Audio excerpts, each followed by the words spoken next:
Bonjour les amis, j'espère que vous allez bien. Alors, je suis sûr qu'en tant que producteur, vous êtes déjà venu un jour sur votre champ, dans votre champ du moins, et que vous voulez faire une inspection ou bien de l'arrosage et que vous avez remarqué que les feuilles de vos plants commençaient par jaunir à partir du bas.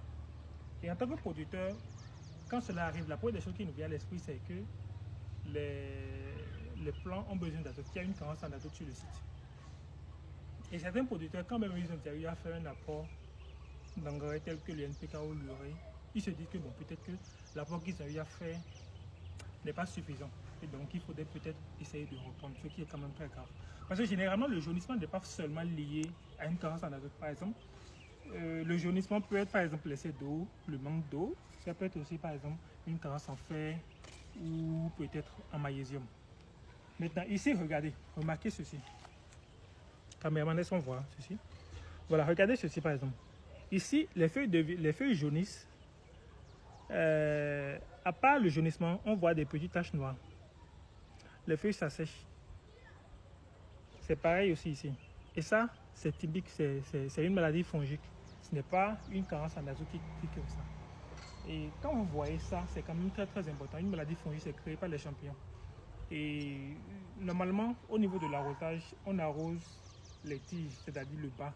Et donc, il faudrait quand même faire attention pour que, lors de l'arrosage, que l'eau ne touche pas les feuilles. Et c'est généralement l'eau qui touche régulièrement les feuilles qui commence par, bon, qui crée ce genre de maladie.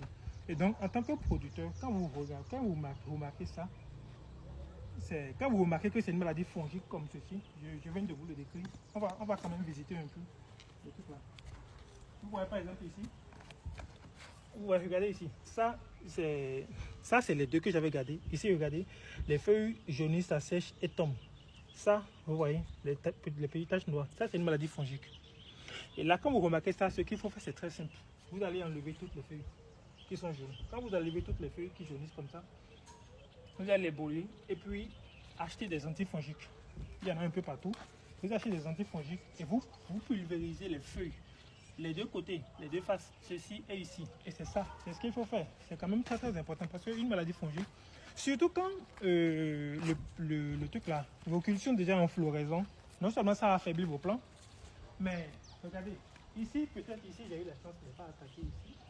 Mais si c'est déjà en floraison et que la maladie est déjà arrivée à un stade donné, ça commence par, les plants commencent par laisser tomber les fleurs, ce qui n'est pas bien. Donc c'est quand même très très important de comprendre cela, de comprendre que quand il y a jaunissement, ce n'est pas seulement lié à une carence en azote, mais que c'est beaucoup de choses. C'est très important de faire un diagnostic. Merci beaucoup et on se dit à la prochaine.